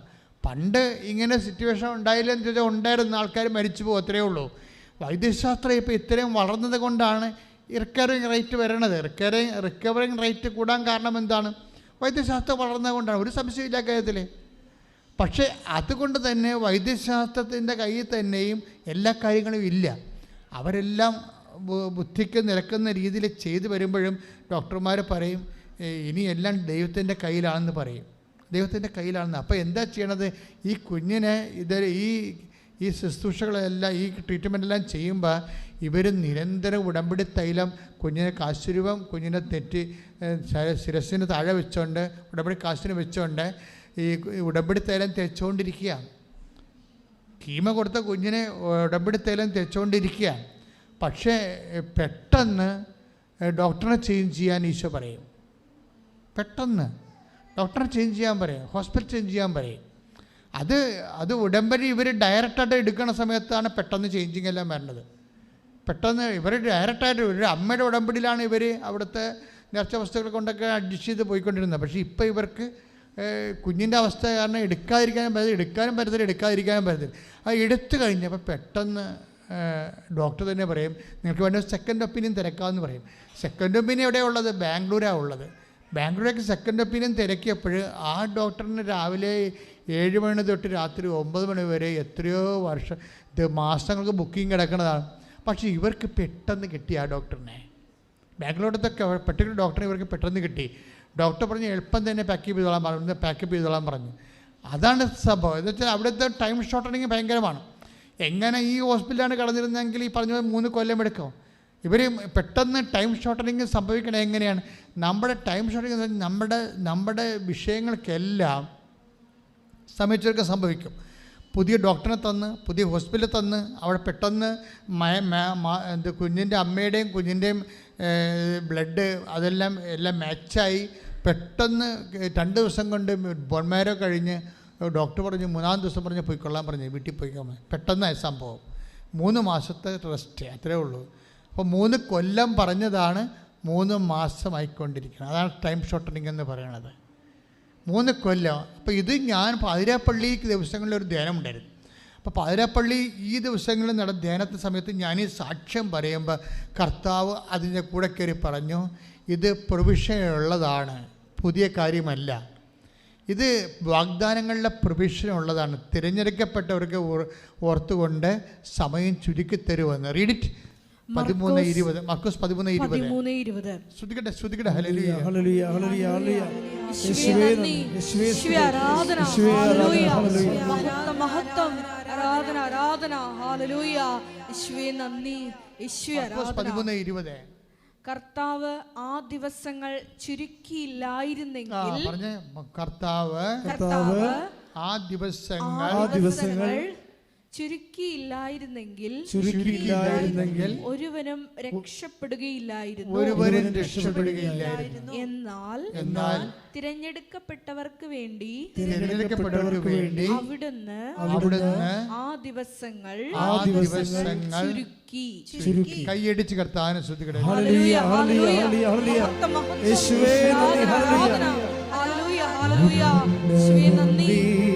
ആർക്കാണ് ടൈം ഷോർട്ടനിങ് സംഭവിക്കുന്നത്, സമയം ചുരുക്കാൻ സംഭവിക്കുന്നത്? മർക്കോസ് 13:20. മർക്കോസ് 13:20. കർത്താവ് ആ ദിവസങ്ങൾ ചുരുക്കിയില്ലായിരുന്നെങ്കിൽ, കർത്താവ് ആ ദിവസങ്ങൾ ചുരുക്കിയില്ലായിരുന്നെങ്കിൽ ഒരുവനും രക്ഷപ്പെടുകയില്ലായിരുന്നു. എന്നാൽ തിരഞ്ഞെടുക്കപ്പെട്ടവർക്ക് വേണ്ടി അവിടുന്ന് ആ ദിവസങ്ങൾ ചുരുക്കി. അവസാനത്തെ വചനം എന്താണ്? എന്നാൽ പറഞ്ഞേ. തിരഞ്ഞെടുക്കപ്പെട്ടവർക്ക് വേണ്ടി എന്നാൽ തിരഞ്ഞെടുക്കപ്പെട്ടവർക്ക് വേണ്ടി കർത്താവ് ആ ദിവസം ചുരുക്കിയിരിക്കുന്നു. അപ്പോൾ തിരഞ്ഞെടുക്കപ്പെട്ടവരായി കഴിഞ്ഞാൽ സമയ ചുരുക്കം സംഭവിക്കും, ഉറപ്പല്ലേ? നമ്മൾ ദൈവത്തിൻ്റെ തിരഞ്ഞെടുക്കപ്പെട്ടവരായി കഴിഞ്ഞാൽ നമ്മുടെ ജീവിതത്തിൽ സമയത്തിൻ്റെ സഹന സമയമാണ് ചുരുങ്ങണത്. ഇപ്പോൾ 4 കൊല്ലം വേണമെന്ന് പറഞ്ഞതാണ്, 3 കൊല്ലം വേണമെന്ന് പറഞ്ഞാണ് ആ കുഞ്ഞ് റിക്കവർ ചെയ്ത് വരാൻ. അത് വെറും 3 മാസം കൊണ്ട് റിക്കവർ ചെയ്യുക, 10-1 സമയം ചുരുക്കുക. അതെന്തുകൊണ്ടാണ്? അത് തിരഞ്ഞെടുക്കപ്പെട്ടവർക്ക് വേണ്ടി. ഇപ്പോൾ തിരഞ്ഞെടുക്കപ്പെട്ടവരെന്ന് പറയുമ്പോഴേ ബൈബിളിലെ പ്രധാനപ്പെട്ട ഒരു വിഭാവനയാണ്. അതായത് തിരഞ്ഞെടുക്കപ്പെട്ടവരെ. ഈശോ തന്നെ പറയും, നിങ്ങൾ എന്നെ തിരഞ്ഞെടുക്കുകയല്ല. 15-16 വായിക്കുക, യോഹന്നാന്റെ സുവിശേഷം. ശ്രദ്ധിക്കട്ടെ. Hallelujah, hallelujah, hallelujah, hallelujah. യേശുവേ നന്ദി, യേശുവേ സ്തുതി, ഹല്ലേലൂയ. യേശുവേ ആരാധന, ആരാധന, hallelujah, hallelujah, hallelujah, hallelujah, hallelujah. മഹത്വം, മഹത്വം, ആരാധന, ആരാധന, ആരാധന, ആരാധന, ആരാധന. യേശുവേ നന്ദി, ഹല്ലേലൂയ, ഹല്ലേലൂയ, ഹല്ലേലൂയ. സ്തുതി. യേശുവേ ആരാധന, ആരാധന, ആരാധന. യോഹന്നാൻ 15-16. യോഹന്നാൻ 15:16. നിങ്ങൾ എന്നെ തിരഞ്ഞെടുക്കുകയല്ല. പറഞ്ഞ നിങ്ങൾ എന്നെ തിരഞ്ഞെടുക്കുകയല്ല, ഞാൻ നിങ്ങളെ തിരഞ്ഞെടുക്കുകയാണ് ചെയ്തത്. നിങ്ങൾ പോയി ഫലം പുറപ്പെടുവിക്കുന്നതിനും നിങ്ങളുടെ ഫലം നിലനിൽക്കുന്നതിനും വേണ്ടി ഞാൻ നിങ്ങളെ നിയോഗിച്ചിരിക്കുന്നു. അപ്പോൾ തിരഞ്ഞെടുപ്പുണ്ട്. അത് നമ്മൾ ദൈവത്തെ തിരഞ്ഞെടുക്കുകയല്ല, പിന്നെന്താ ചെയ്യണത്? ദൈവം നമ്മളെ തിരഞ്ഞെടുക്കുകയാണ്. അപ്പോൾ ദൈവം നമ്മളെ തിരഞ്ഞെടുക്കുകയാണെന്ന് ചെയ്തിരിക്കണം എന്നുള്ളത് ഇപ്പോൾ നിങ്ങൾക്ക് വിശ്വാസമില്ലേ? അതുകൊണ്ടല്ലേ നിങ്ങൾ ഈ വെളുപ്പാങ്കാലത്ത് ഇവിടെ എത്തിയത്, അല്ലേ? അപ്പോൾ ദൈവം നിങ്ങളെ ഈ വിശ്വാസം കൊണ്ട് തന്നെയാണ് തിരഞ്ഞെടുപ്പ് തീരുമാനിക്കുന്നത്. യേശുക്രിസ്തുവിലുള്ള വിശ്വാസം കൊണ്ട് തന്നെയാണ്. അത് പിന്നെ ഏറെയും കുറഞ്ഞിരിക്കുമല്ലേ ആൾക്കാർക്ക്. അത് കൂടി വരും, ചിലപ്പോൾ കുറഞ്ഞു പോകും. അത് ആൾക്കാർ അവരോട് നൽകപ്പെട്ടിരിക്കുന്ന കാലത്തോട് വിശ്വാസവിഹിതമായിട്ട് പ്രതികരിക്കുന്നതനുസരിച്ചുള്ള മെറിറ്റാണ് അതിൻ്റെ അകത്തുള്ളത്. ചിലർക്ക് വിശ്വാസം കൂടിക്കൊണ്ടേയിരിക്കും. ഇപ്പോൾ എന്താ വിഷയമെന്ന് പറഞ്ഞത്? ഒരു കാര്യം വ്യക്തമാണ്, ആർക്കും ദൈവത്തെ തിരഞ്ഞെടുക്കാൻ പറ്റത്തില്ല. പിന്നെന്താണ്? അതാണ് യോഹന്നാൻ 15:16. നിങ്ങൾ എന്നെ തിരഞ്ഞെടുക്കുകയല്ല, പറഞ്ഞേ, നിങ്ങൾ എന്നെ തിരഞ്ഞെടുക്കുകയല്ല, ഞാൻ നിങ്ങളെ തിരഞ്ഞെടുക്കുകയാണ്, ഞാൻ നിങ്ങളെ തിരഞ്ഞെടുക്കുകയാണ് ചെയ്തത്. ഇത് എപ്പോഴും മനസ്സിലാക്കണം. നിങ്ങൾക്ക് വിശ്വാസം ഉണ്ടെങ്കിൽ കർത്താവ് നിങ്ങളുടെ മനസ്സ് നിങ്ങളോട് പറയണം, എന്നെ ദൈവം തിരഞ്ഞെടുത്താണ് വിശ്വാസം വഴി. മനസ്സിലായില്ലേ? വിശ്വാസം വഴി ദൈവം എന്നെ തിരഞ്ഞെടുത്തതാണ്. ചിലപ്പോൾ വിശ്വാസമുള്ള കുടുംബത്തിൽ ജനിച്ച ആളല്ലായിരിക്കും ചിലപ്പോൾ നീ, പക്ഷേ ഇപ്പം നീ ഇവിടെയുണ്ട്. അപ്പോൾ ദൈവം നിന്നെ തിരഞ്ഞെടുത്ത് കൈയടിച്ച് കർത്താവ്. മർക്കോസിൻ്റെ സുവിശേഷത്തിലേക്ക് ചെല്ലുമ്പോഴും ഏതാണ്ട് ദൈവത്തിൻ്റെ ഈ മനസ്സിലിരിപ്പ് പിന്നെയും പുറത്തു വരുന്നുണ്ട്. വചനമെന്ന് പറഞ്ഞാൽ എന്താണ്? ദൈവത്തിൻ്റെ മനസ്സിലിരിപ്പാണ്. ഇപ്പോൾ നമ്മുടെ വാക്ക് നമ്മൾ മിണ്ടാതിരുന്നാൽ ആൾക്കാരെന്താ പറയുക, നീ എന്താ മിണ്ടാത്തത്, നിൻ്റെ മനസ്സിലിരിപ്പ് എന്താണെന്ന് അറിയട്ടെന്ന് പറയത്തില്ലേ? അല്ലേ? മിണ്ടാതിരുന്ന് കഴിഞ്ഞാൽ പറയാം, നീ എന്താ മിണ്ടാത്തത് ഈ വിഷയത്തിൽ, നിൻ്റെ മനസ്സിലിരിപ്പ് എന്താണെന്ന് കേൾക്കട്ടെ എന്ന് പറയുമ്പോൾ ഈ വാക്കിലൂടെയാണ് മനസ്സിലിരിപ്പ് പുറത്തു വരണത്. അല്ലേ? അപ്പോൾ ദൈവവചനം എന്ന് പറയുന്നത് എന്താണ്? ദൈവത്തിൻ്റെ വാക്കാണ്. ദൈവത്തിൻ്റെ വാക്കെന്ന് പറയുന്നത് എന്താണ്? ദൈവത്തിൻ്റെ മനസ്സിലിരിപ്പാണ്. ഉറപ്പല്ലേ? അല്ലേ? അപ്പോൾ ദൈവത്തിൻ്റെ മനസ്സിലിരിപ്പ് എന്താണ്? തിരഞ്ഞെടുപ്പിനെക്കുറിച്ച് വീണ്ടും ഇത് തന്നെ ആവർത്തിക്കുന്നുണ്ട്. മർക്കോസ് ഈ യോഹന്നാൻ്റെ 15:16 അവിടുന്ന് തനിക്ക് ഇഷ്ടപ്പെട്ടവരെ തൻ്റെ അടുക്കലേക്ക് വിളിച്ചു എന്ന് മർക്കോസ് 13, അതായത് 3:13 പറയാം. വായിച്ചോളൂ, ശ്രദ്ധിക്കട്ടെ. Hallelujah, hallelujah, hallelujah, hallelujah, hallelujah. മർക്കോസ് 3:13. പിന്നെ അവൻ മലമുകളിലേക്ക് കയറി തനിക്ക് ഇഷ്ടമുള്ളവരെ അടുത്തേക്ക് വിളിച്ചു. അവർ അവന്റെ സമീപത്തേക്ക് ചെന്നു. ഇത് രണ്ട് ലിങ്കാണ് ഈ വചനങ്ങൾ. ദൈവം ഈ തിരഞ്ഞെടുക്കുന്നത് ആരെയാണ്? ഇപ്പം നിങ്ങൾ എന്നെ തിരഞ്ഞെടുക്കുകയല്ല, ഞാൻ നിങ്ങളെ തിരഞ്ഞെടുക്കുകയാണ് ചെയ്തതെന്ന് പറയുമ്പോൾ ദൈവമാണ് തിരഞ്ഞെടുത്തത്. തിരഞ്ഞെടുപ്പിൻ്റെ കാരണം എന്താണ്? അവൻ നമ്മളെ ഇഷ്ടപ്പെടുന്നു. എന്തെങ്കിലും ഒരു പ്രത്യേക ക്വാളിറ്റി ഉണ്ടാകും നിങ്ങളിൽ, അതാണ് വിഷയം. നിങ്ങളിൽ എന്തോ ഒരു ക്വാളിറ്റി ഉണ്ട് ദൈവത്തിന് ഇഷ്ടപ്പെട്ട. ചിലർ ബ്യൂട്ടി സ്പോട്ട് എന്നൊക്കെ പറയത്തില്ലേ? നിങ്ങളുടെ ആത്മാവിന് എന്തോ ഒരു ബ്യൂട്ടി സ്പോട്ട് ദൈവത്തിന് ഇഷ്ടപ്പെട്ടതുണ്ട്. അത് ഇഷ്ടപ്പെട്ടിട്ടാണ് ദൈവം നിങ്ങളെ തിരഞ്ഞെടുത്തിരിക്കുന്നത്. വ്യക്തമാണ് വചനം 15:16. നിങ്ങൾ എന്നെ തിരഞ്ഞെടുക്കുകയല്ല, ഞാൻ നിങ്ങളെ തിരഞ്ഞെടുക്കുകയാണ് ചെയ്തത്. വ്യക്തമാണ് വചനം. മർക്കോസ് 13:13 എന്താണ്? അവിടുന്ന് തനിക്കിഷ്ടപ്പെട്ടവരെ തൻ്റെ അടുക്കിലേക്ക് വിളിച്ചു. അപ്പോൾ അടുക്കിലേക്ക് വിളിച്ചിട്ടുള്ള എല്ലാവരും ദൈവത്തിന് ഇഷ്ടപ്പെട്ടതാണ്. ദൈവത്തിന് ഇഷ്ടപ്പെട്ടത് കൊണ്ടാണ് ദൈവം തിരഞ്ഞെടുത്തിരിക്കുന്നത്. അപ്പോൾ ഇനിയിപ്പോൾ നമ്മുടെ മുമ്പിലുള്ള ഒരു ബാധ്യത എന്ന് പറഞ്ഞാൽ എന്താണ്? വിളിയും തിരഞ്ഞെടുപ്പും ഉറപ്പിക്കണം. അതാണ് നമ്മുടെ മുമ്പിലുള്ള ബാധ്യത. എന്താ? ദൈവത്തെ ഇഷ്ടപ്പെട്ടു, ദൈവം തിരിഞ്ഞു എടുത്തു, ദൈവം നമ്മളെ വിളിച്ചു. ഇനി നമ്മുടെ മുമ്പിലുള്ള ബാധ്യത എന്താണ്? 2 പത്രോസ് 1:10 ശ്രുതികട്ടെ. Hallelujah, hallelujah, hallelujah, hallelujah, hallelujah, hallelujah, hallelujah. 2 പത്രോസ് 1:10. 2 പത്രോസ് 1:10.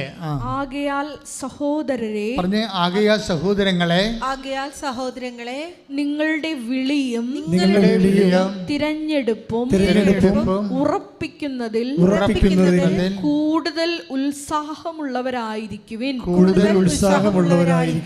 ഇങ്ങനെ ചെയ്താൽ ഒരിക്കലും നിങ്ങൾ വീണു പോവുകയില്ല. അപ്പോൾ ഇത് എപ്പോഴും ഇങ്ങനെ ഉറപ്പിക്കേണ്ടി വരും. വിളിക്കുമല്ലോ കുഴപ്പം. ഒരിക്കൽ വിളിച്ചു കഴിഞ്ഞാൽ തിരഞ്ഞെടുത്തു കഴിഞ്ഞാൽ എന്നേക്കാട്ട് ഉറച്ചെന്ന് നിങ്ങൾ ധരിക്കരുത്. ഇടയ്ക്കിടയ്ക്ക് ഇങ്ങനെ വിളി ആടിക്കൊണ്ടിരിക്കും. കാരണം നമ്മുടെ വിഷയങ്ങളൊക്കെ ഇടയ്ക്കൊക്കെ ചിലപ്പോൾ നമ്മൾ വിചാരിക്കുന്ന പോലെ നടന്നില്ലെന്ന് വരും. അതാണ് വിഷയം. അതായത് വിഷയങ്ങൾ വിചാരിക്കുന്ന പോലെ നടക്കാതെ വരുമ്പോൾ വിളി ആട്ടത്തിലാവുമ്പോൾ പിന്നെ എന്ത് ചെയ്യും? വിശ്വാസം കൊണ്ട് നമ്മളതിനെ ഉറപ്പിച്ചുകൊണ്ടേ ഇരിക്കണം. ചില സമയത്ത് നമ്മൾ വിചാരിക്കുന്ന ഒരു കാര്യം നടക്കാതെ വരും. ചില കാര്യം നടക്കാത്ത കാര്യങ്ങളോ ദൈവം ഇക്കാലങ്ങളിൽ നിങ്ങൾക്ക് തരാൻ ഉദ്ദേശിക്കാത്ത കാര്യങ്ങളോ ആണ് നമ്മൾ ചോദിച്ചതെങ്കിൽ അതിന് ചില സമയത്ത് കിട്ടാതെ വരും. ഞാൻ എപ്പോഴും പറയുന്നൊരു കാര്യമുണ്ടല്ലോ, ഈ കൃപാസനത്തിൻ്റെ സ്ഥലത്തിന് വേണ്ടി ഞാൻ എത്രയോ പ്രാവശ്യം ദൈവത്തോട് 1993 ചോദിച്ചു. ഞാൻ കണ്ട സ്ഥലം 1 കൊല്ലം പ്രാർത്ഥിച്ചിട്ടും ദൈവം എനിക്ക് തന്നില്ലല്ലോ. 97 ഈ സ്ഥലം ദൈവം തന്നത്. ചോദിച്ച സ്ഥലം തന്നില്ല, വേറെ ഒരു സ്ഥലം തന്നു. അതാണിപ്പോൾ നിങ്ങൾ വന്നിരിക്കുന്ന സ്ഥലം. ഇത് കൃപാസനം ശരിക്കും പറഞ്ഞാൽ വേറെ ഒരു സ്ഥലത്ത് വരേണ്ടതായിരുന്നു. അത് അക്കാലം ഞാൻ ചോദിച്ചപ്പോൾ ദൈവം അതെനിക്ക് തന്നില്ല. അപ്പോൾ ഞാൻ ഒരു കൊല്ലം പ്രാർത്ഥിച്ചതല്ലേ, ദൈവം എനിക്ക് തരേണ്ടതല്ലേ, അപ്പോൾ ഇത്രയും പ്രാർത്ഥിച്ച് ദൈവത്തിന് വേണ്ടി ശുശ്രൂഷ ചെയ്യാനല്ലേ ഞാൻ സ്ഥലം ചോദിച്ചത്, എന്നിട്ട് എന്താണ് തരാഞ്ഞത് എന്ന് വേണം എനിക്ക് ചോദിക്കാം. പക്ഷേ ഞാൻ അങ്ങനെ ചോദിക്കാതെ എൻ്റെ വിളി ഉറപ്പിച്ചു. കർത്താവ് ഇപ്പം തന്നില്ലെങ്കിൽ എപ്പോഴെങ്കിലും തരും, തന്നില്ലെങ്കിലും കർത്താവിൻ്റെ ഇഷ്ടം അതാണെങ്കിൽ അതിനോട് ഞാൻ യോജിക്കുന്നു. ഇതാണ് നിലപാട്. ശ്രദ്ധിക്കട്ടെ. ഹല്ലേലൂയ. മർക്കോസ് 13:13 കണ്ടത്, അവിടുന്ന് തനിക്ക് ഇഷ്ടപ്പെട്ടവരെ തൻ്റെ അടുക്കിലേക്ക് വിളിച്ചു എന്നാണ്. വിളിച്ചതെന്തിനാണ്? വായിച്ചുള്ളൂ. ശ്രദ്ധിക്കട്ടെ. ഹല്ലേലൂയ. മർക്കോസ് 3:13 14 മുതലുള്ള തിരുവചനങ്ങൾ. തന്നോട് കൂടെ ആയിരിക്കുന്നതിനും പ്രസംഗിക്കാൻ അയക്കുന്നതിനും പിശാചുക്കളെ ബഹിഷ്കരിക്കാൻ അധികാരം നൽകുന്നതിനുമായി അവൻ 12 പേരെ നിയോഗിച്ചു. അതായത് എപ്പോഴും ഈശോ അടുത്തേക്ക് വിളിക്കുമ്പോൾ നിങ്ങൾ വിചാരിക്കരുത് എന്നും കൊന്നും പ്രാർത്ഥിച്ച് കർത്താവിൻ്റെ അടുത്ത് ഇരിക്കാനാണ് വിളിക്കണമെന്ന് വിചാരിക്കരുത്. അവിടെയാണ് വിഷയം വന്നത്. കർത്താവ് അടുത്തേക്ക് നമ്മളെ വിശ്വാസം കൊണ്ട് വിളിക്കുമ്പോൾ എപ്പോഴും നമ്മളെ അടുത്തുനിന്ന് പറഞ്ഞു വിടാൻ വേണ്ടിയാണ് വിളിക്കുന്നത്. മനസ്സിലായില്ലേ? നമ്മൾ അടുത്തേക്ക് വിളിക്കുമ്പോൾ എന്തിനാണ് വിളിക്കുന്നത്? അതായത് അവരെ പറഞ്ഞു വിടാൻ വേണ്ടിയാണ്. എങ്ങോട്ട് പറഞ്ഞു വിടണം? വിശ്വാസ കൈമാറ്റത്തിന് മറ്റുള്ളവരടുത്തേക്ക് പറഞ്ഞു വിടണം. ഈ ഉടമ്പടി ഇത്രയും കത്താൻ കാര്യം എന്താണ്? വിശ്വാസ കൈമാറ്റം ശക്തമായ രീതിയിൽ നടക്കുകയല്ലേ, അല്ലേ? ഇപ്പോൾ ആ കുഞ്ഞിൻ്റെ ടൈം ഷോർട്ട് ചെയ്ത് കൊടുത്തില്ലേ? 3 കൊല്ലത്തെ സമയം കുഞ്ഞിന് 4 വയസ്സുള്ള കുഞ്ഞിന് എന്തുകൊണ്ടാണ് ടൈം ഷോർട്ട് ചെയ്ത് കൊടുത്തിരിക്കണത്? ആ കുഞ്ഞ് ഒരു കീമോ കഴിഞ്ഞപ്പോൾ ഒരു ഓക്കെ കഴിഞ്ഞപ്പോൾ ആ 4 വയസ്സുകാരത്തി പത്രവും കൊണ്ട് നടന്ന് അവളുടെ ഫ്ലാറ്റിൽ എല്ലാവർക്കും കൊടുക്കുകയാണ്. ഈശോ അമ്മയുടെ പത്രമാണെന്ന് പറഞ്ഞു. 4 വയസ്സേ ഉള്ളൂ ആളിനെ.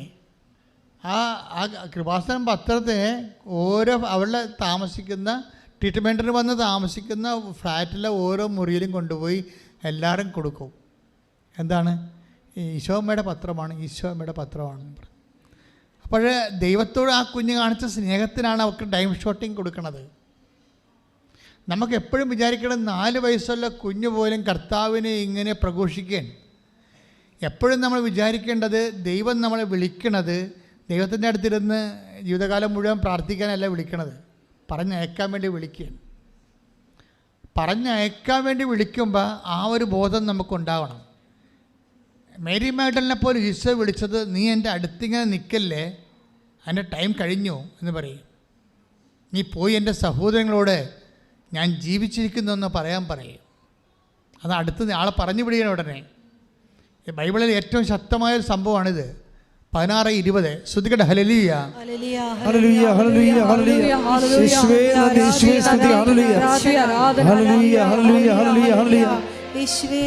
യോഹന്നാൻ 20:16 യേശു അവളെ വിളിച്ചു.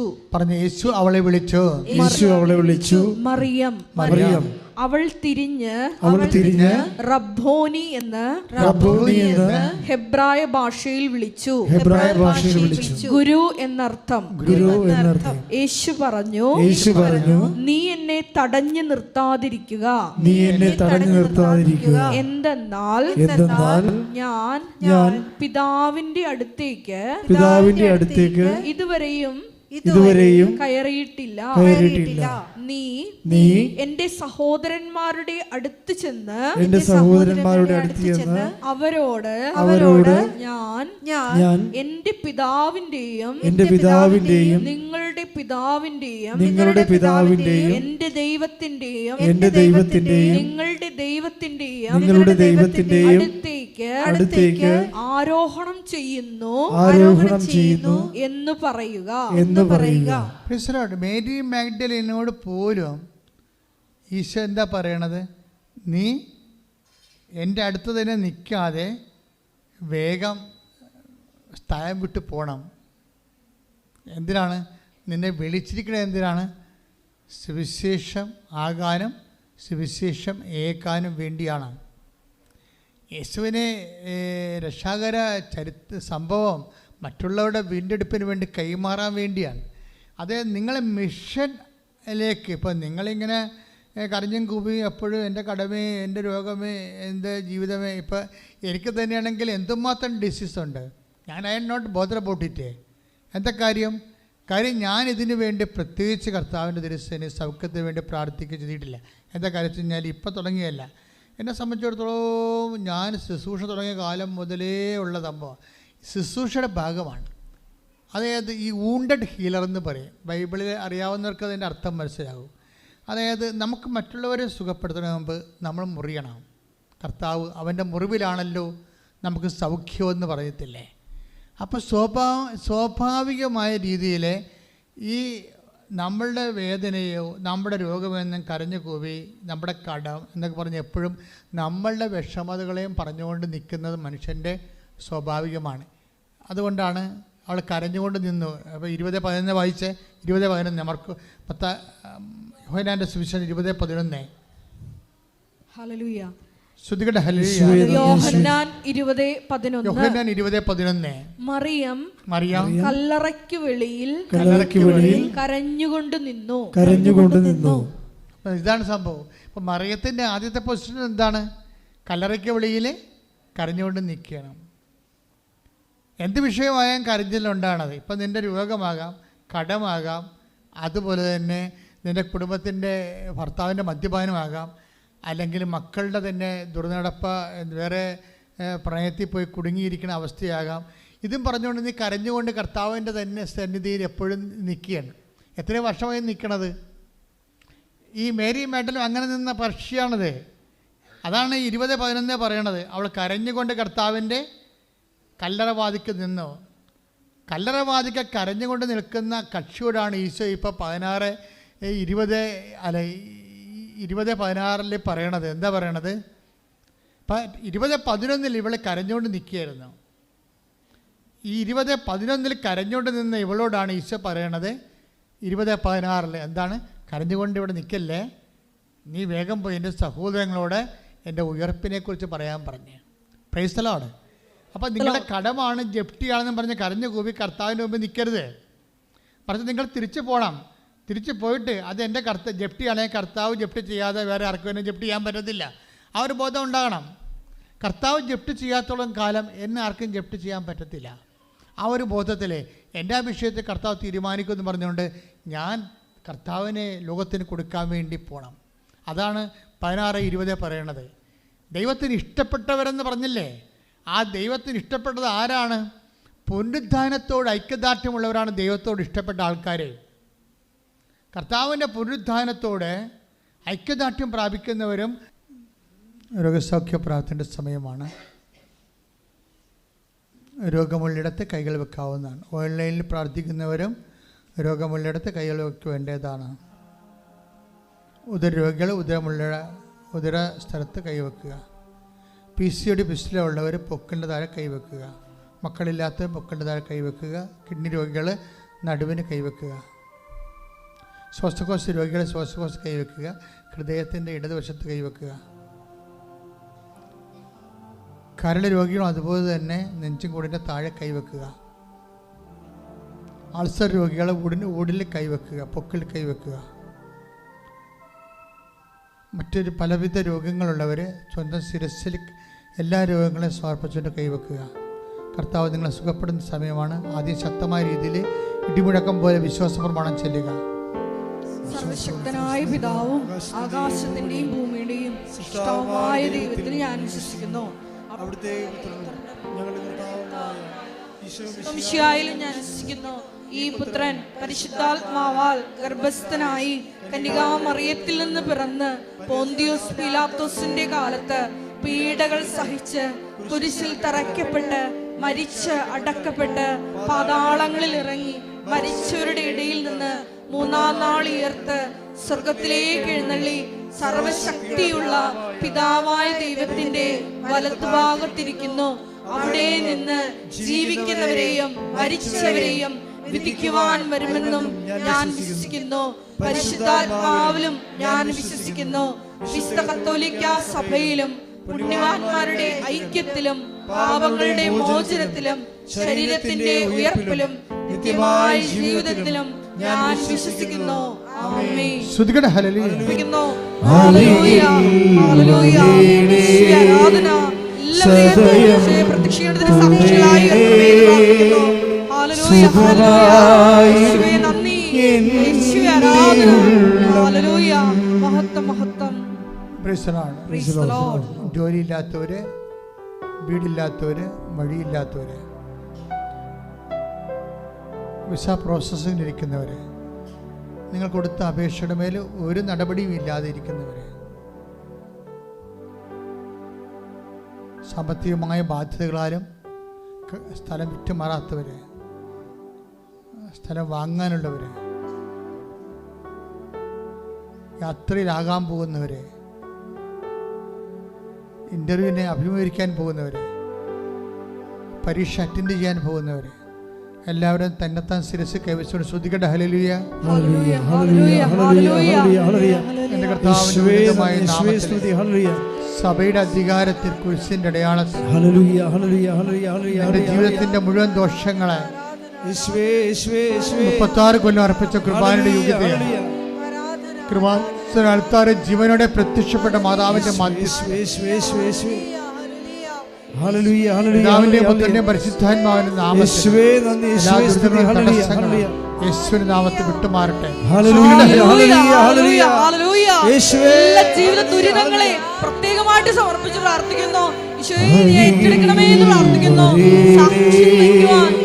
സാക്ഷ്യം പറയുവാൻ ചെയ്യണമേ.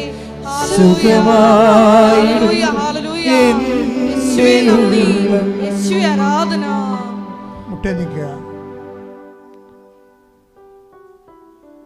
സമാപന ആശീർവാദ സമയമാണ്. നിങ്ങൾ ഉടമ്പടിയിൽ എഴുതിയിരിക്കുന്ന വിഷയങ്ങളെ വീണ്ടും അനുസ്മരിക്കുക. ഉടമ്പടി പുതുക്കാൻ പോകുന്ന വിഷയങ്ങൾ പരിശുദ്ധ അമ്മ വഴി ഈശോയ്ക്ക് ഏൽപ്പിക്കുക. ഈ ആശീർവാദത്തിൽ അനേകം മക്കളെ കർത്താവ് ആശീർവദിക്കുകയും സാക്ഷ്യം പറയാൻ പറ്റുന്ന രീതിയിൽ നിങ്ങൾക്ക് അനുഭവങ്ങൾ നൽകുകയും ചെയ്യാം. അച്ഛൻ നിങ്ങളുടെ പ്രാർത്ഥനകൾ വിട്ടുപോയിട്ടുള്ള വിഷയങ്ങളുണ്ടെങ്കിൽ അതും ഏതെങ്കിലും നിങ്ങളുടെ സ്വകാര്യമായ വിഷയങ്ങൾ, ഇപ്പോൾ നിങ്ങൾ പുതുതായിട്ട് അനുഭവിക്കുന്ന വിഷയങ്ങൾ, ഉടമ്പടി എടുത്തതിന് ശേഷം വല്ല പുതിയ കാര്യങ്ങളും ഉണ്ടായിട്ടുണ്ടെങ്കിൽ അതെല്ലാം സമർപ്പിക്കേണ്ട സമയമാണ് ഇപ്പോൾ. അതിനുശേഷം ആശീർവാദം. മൗനമായിട്ട് നമ്മുടെ എല്ലാ വിഷയങ്ങളും ഒരിക്കൽ കൂടി പരിശുദ്ധ അമ്മയുടെ മധ്യസ്ഥയിൽ, കൃപാസനത്തിൽ പ്രത്യക്ഷയായ അമ്മയുടെ മധ്യസ്ഥയിൽ ദിവ്യാന്യസന്നിധിയിൽ സമർപ്പിച്ചുകൊണ്ട് നമുക്കൊരു നിമിഷം പ്രാർത്ഥിക്കാം. ഉടമ്പടിയിൽ വച്ചിരിക്കുന്ന, ഉടമ്പടി പുതുക്കിയ വിഷയങ്ങൾ, ഉടമ്പടിയിൽ ഇതുവരെ നടക്കാത്ത വിഷയങ്ങളെല്ലാം നമുക്കൊരു നിമിഷം ദിവ്യാന്യസന്നിധിയിൽ സമർപ്പിക്കാം. എത്രയും വേഗം പരിശുദ്ധ അമ്മയുടെ വലിയ ഇടപെടൽ വേണ്ട വിഷയങ്ങളുണ്ട്. അതെല്ലാം നമുക്ക് ഈ നിമിഷം ദിവ്യാന്യസന്നിധിയിൽ സമർപ്പിച്ച് പ്രാർത്ഥിക്കാം. ഈ ധ്യാനം വിവിധ ഭൂഖണ്ഡങ്ങളിൽ ഇരുന്ന് ഷക്കീന ടെലിവിഷനിലൂടെയും യൂട്യൂബ് ചാനലിലൂടെയും പങ്കെടുത്തിട്ടുണ്ടെങ്കിൽ ഈ ദിവ്യാന്യസന്നിധിയിൽ ആശീർവാദത്തിന് മുമ്പ് നമുക്ക് ഇറക്കി വയ്ക്കാം. മൗനമായിട്ട് ഈശോയുടെ സന്നിധിയിൽ നമുക്കായിരിക്കാം.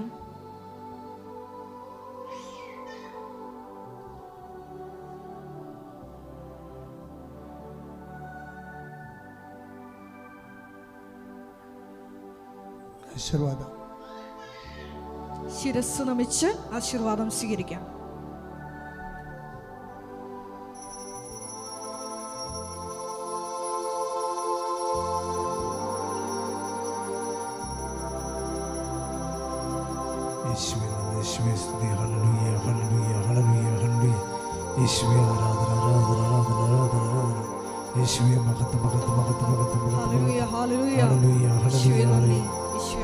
പരിശുദ്ധ പരമമാ ദിവ്യകാരുണ്യമേ എന്നുമെന്നും അങ്ങേക്കാരാധന. പരിശുദ്ധ പരമമാ ദിവ്യകാരുണ്യമേ